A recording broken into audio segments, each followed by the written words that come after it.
C'est la rentrée littéraire, on va découvrir ensemble le nouveau roman d'Olivier Liron. Bonsoir. Soyez le bienvenu sur TV5 Monde. Vous êtes écrivain, scénariste, auteur aussi pour le théâtre. Et votre nouveau livre a pour titre Einstein, le sexe et moi. C'est aux éditions Alma. Et je précise que vous êtes en lice pour le prix Femina en cette rentrée littéraire. Alors dans ce roman, il est question de votre passage au jeu télévisé. Question pour un champion que nos téléspectatrices et nos téléspectateurs connaissent bien, puisque c'est diffusé sur France 3. Mais on peut voir ce jeu sur TV5 Monde également depuis des années. À l'époque, ce n'est pas Samuel Etienne, mais c'est Julien Lepers en 2012 qui pose les questions. En quoi cette participation à ce jeu, Olivier Liron, a-t-elle quelque part changé votre vie? A-t-elle été importante dans votre parcours? Oui, j'embrasse Julien Lepers d'ailleurs. J'ai participé au jeu en 2012 et je l'ai remporté, je crois, 10 fois. Et à travers ce roman, donc Le fil rouge et le jeu télévisé, je raconte que c'était une question de vie ou de mort de participer à ce jeu en raison d'un certain nombre de violences que j'avais subies à l'école.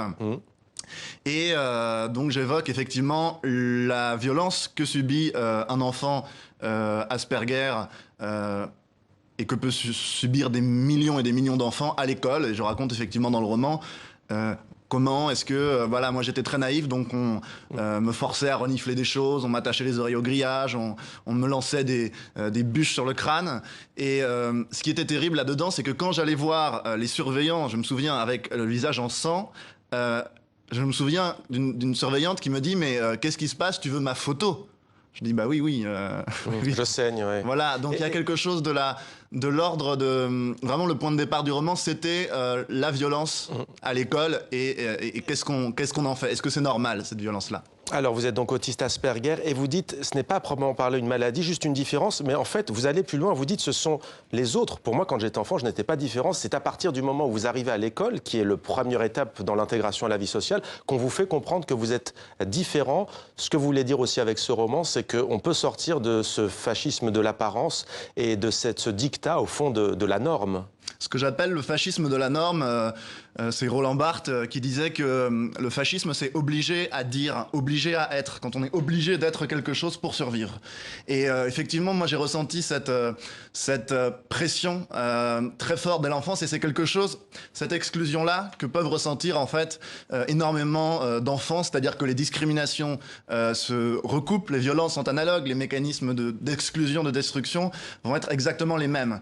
Et la violence à l'école, c'est un tabou. Dans ce pays, on peut pas en parler parce que c'est une violence qui est légitime. C'est-à-dire que si on remet en cause la violence de l'école, c'est comme si on remettait en cause la violence de l'État. Donc, par définition, c'est légitime. On ne peut pas en parler. C'est un sanctuaire auquel il ne faut pas toucher. Alors, il est question aussi d'amour. D'ailleurs, le titre Einstein, le sexe et moi, parce que vous avez souffert aussi d'un point de vue sentimental et sexuel. Et vous dites, de retour de vacances, mon cœur encore y pense et quelques larmes coulent au fond de mes yeux. Ses cheveux étaient noirs, de la couleur de l'espoir. Je veux la revoir. C'est aussi un roman au-delà du jeu télévisé, au-delà de la batterie de questions à laquelle vous avez répondu, notamment la mésange qui avait valu ce regard écarquillé de Julien Lepers, ce que vous racontez dans ce roman. Au-delà de ça, il est aussi question de cette douleur sentimentale que vous avez pu vivre.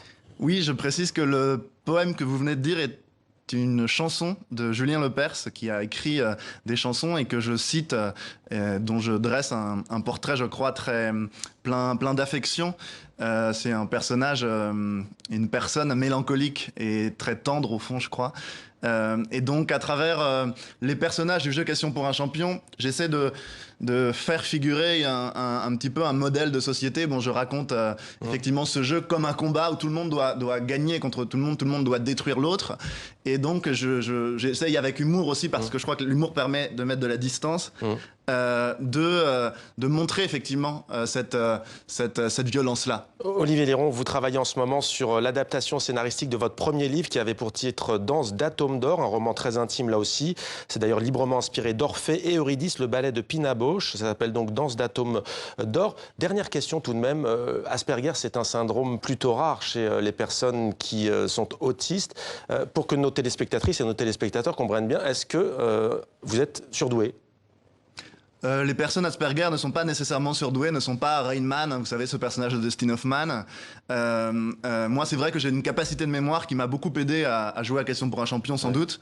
Après, c'est effectivement au quotidien, en fait. C'est-à-dire que moi, je dois 18 567 € à l'État français parce qu'il ne reconnaît pas ma différence. Voilà, c'est un exemple. C'est-à-dire à quel moment, effectivement, il y a des gens qui viennent chez vous, qui fouillent sous mon lit pour savoir, en fait, est-ce qu'il y a des préservatifs, pour savoir si j'héberge des gens, etc., etc. C'est-à-dire qu'il y a un petit peu une chasse, en fait, aux gens qui ne sont pas tout à fait dans la norme, qui ne sont pas uniquement à l'école. Et l'écriture, ça permet effectivement de transformer cette rage en joie, en amour, en poésie, en révolte, et créer du lien aussi. Toutes ces personnes qui m'écrivent pour me dire qu'elles se sont reconnues parce qu'elles étaient en surpoids ou parce qu'elles étaient homosexuelles ou exilées ou simplement pauvres, il y a ce lien, en fait, qui se crée à travers ce livre, et ça, c'est très précieux pour moi. C'est très précieux pour les lectrices et les lecteurs aussi. Merci beaucoup, Olivier Liron. Einstein, le sexe et moi, c'est chez Alma Éditeur.